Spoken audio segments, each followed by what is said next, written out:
अभी बात करते हैं जी क्रिटिसिज्म ऑन मार्शल्स डेफिनेशन। तनकीद मार्शल की जो डेफिनेशन है रिगार्डिंग इकोनॉमिक्स, उस पर जो क्रिटिसिज्म हुआ है वो क्रिटिसिज्म क्या है। इन 1931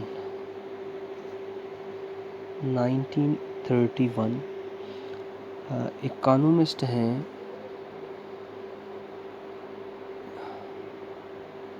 लोयनल रॉबिन्स।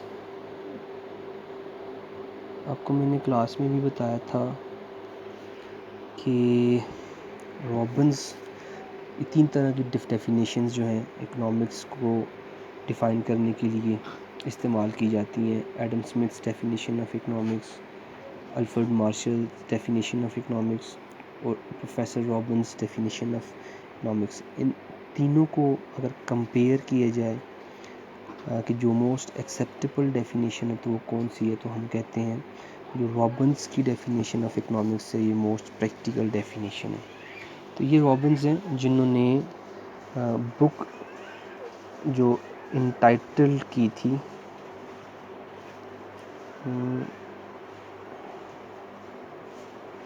इंटाइटल्ड, वो थी नेचर। ये बुक का नाम है nature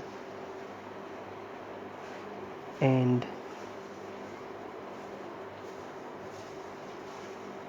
significance of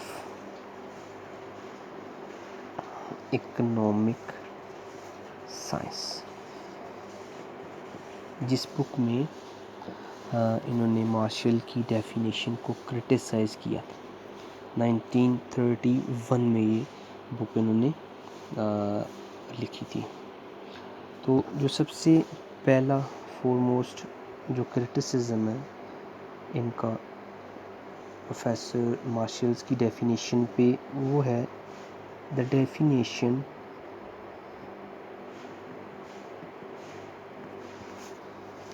narrows.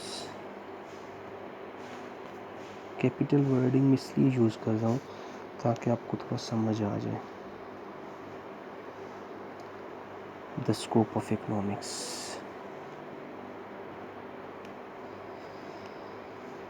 The scope of economics.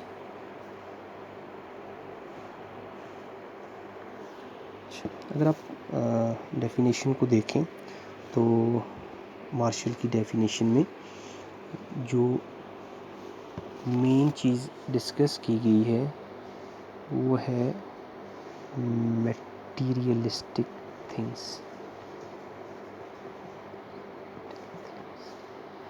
Materialistic things जिनको हम गुड्स कहते हैं ओनली। मैंने उसको जब एक्सप्लेन कर रहा था मैंने एक बार वर्ड यूज़ किया था goods only.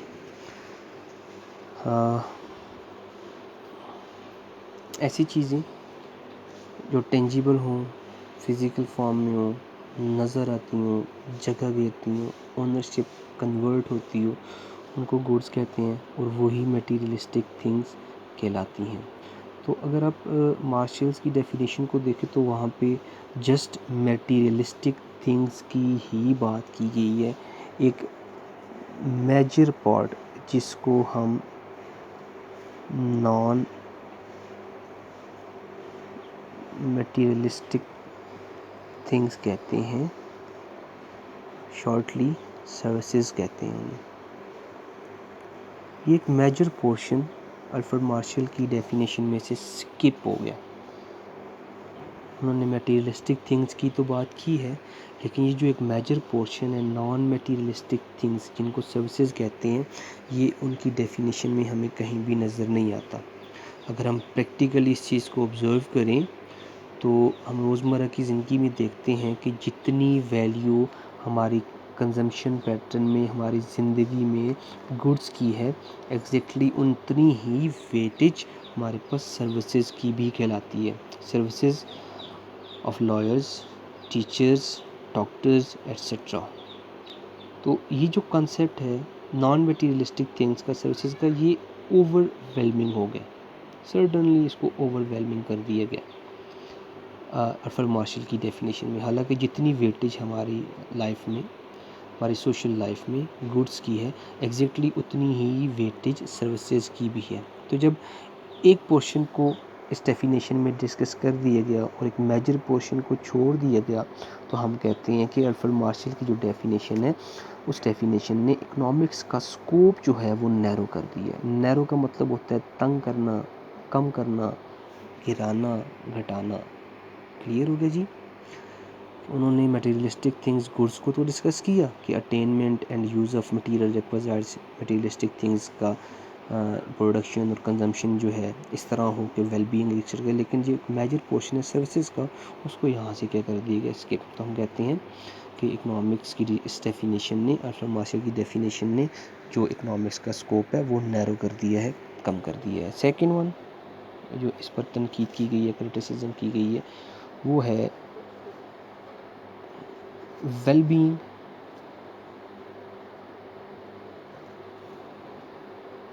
is non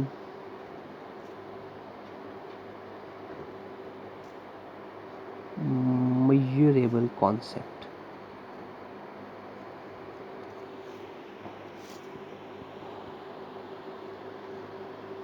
measurable concept कि जो वेल बीइंग टर्म यूज़ की गई है अल्फ्रेड मार्शल की डेफिनेशन में, it is a non measurable concept. इस कॉन्सेप्ट को हम थ्योरेटिकली तो एक्सप्लेन कर सकते हैं, इन टर्म ऑफ थ्योरीज तो एक्सप्लेन कर सकते हैं, लेकिन it is too difficult to explain this term well being as an estimated figures term. हम किसी फिगर में इसको एक्सप्लेन नहीं कर सकते। मेजरेबल कंसेप्ट को हम थ्योरेटिकल फॉर्म में एक्सप्लेन कर सकते हैं, लेकिन अगर आप कहोगे किसी फिगर्स की फॉर्म में हो, किसी एस्टिमेटेड फिगर्स की फॉर्म में हो, तो it is too hard to explain it. That's why कि अल्फ्रेड मार्शल ने ये तो कह दिया डेफिनेशन भी कि आप अपना कंजम्पशन पैटर्न, प्रोडक्शन पैटर्न इस तरह का रखो, इस लेवल का रखो कि लोगों की वेल बीइंग एग्जिस्ट करे। लेकिन किस तरह की, किस टाइप की वेल बीइंग की एग्जिस्टेंस की उन्होंने बात की है, ये इस डेफिनेशन में एक्सप्लेन नहीं किया गया। तो जस्ट एक टर्म यूज़ कर दी गई है वेल बीइंग, लेकिन इसको मेजर कैसे करना है, किस टर्म में हम अप टू व्हाट लिमिट हमारा कंजम्पशन प्रोडक्शन पैटर्न होगा कि वेल बीइंग एग्जिस्ट करेगी, ये इस डेफिनेशन में डिस्कस नहीं हुआ। दैट्स वाई इस डेफिनेशन में इस पॉइंट को यहाँ पे क्रिटिसाइज़ किया गया by the professor Robbins, Lionel Robbins. Third one जो क्रिटिसिज्म इस डेफिनेशन पे हुआ है वह economics should not pass value judgement. Economics should not pass value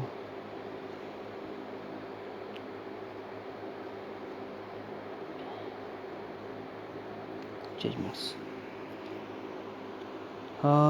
Materialistic things आपके पास जितनी भी एग्जिस्ट करती हैं, फूड्स की फॉर्म में होगा, क्लॉथिंग्स की फॉर्म में होगा, शेल्टर्स की फॉर्म में होगा। फर्दर थोड़ा सा आगे जाएं तो कुछ मटेरियलिस्टिक थिंग्स गुड थिंग्स की फॉर्म में आती हैं और कुछ मटेरियलिस्टिक थिंग्स बैड थिंग्स की फॉर्म में आती हैं। Sorry, good things, bad things, food,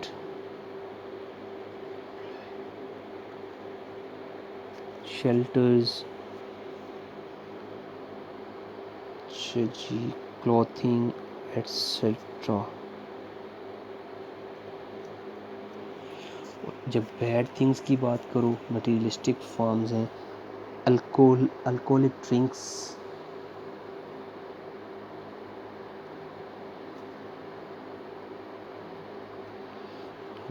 अच्छा जी, सिगरेट्स जी, इसमें गैम्बलिंग,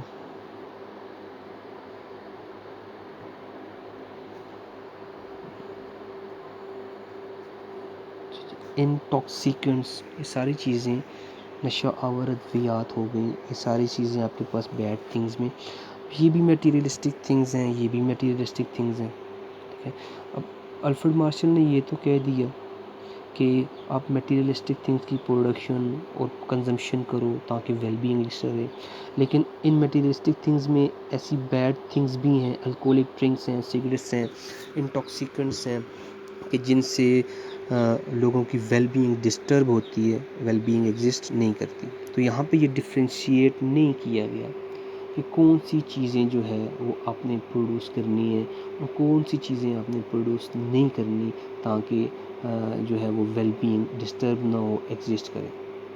इस पॉइंट से हट के जस्ट ये बात एक्सप्लेन कर दी गई है जी कि आपने मटीरियलिस्टिक थिंग्स को, गुड्स को प्रोड्यूस करना है, कंज्यूम करना है ताकि वेलबींग एग्जिस्ट करे। हालांकि ऐसी चीज़ें भी एग्जिस्ट करती हैं कि जो वेलबींग को डिस्टर्ब करती हैं।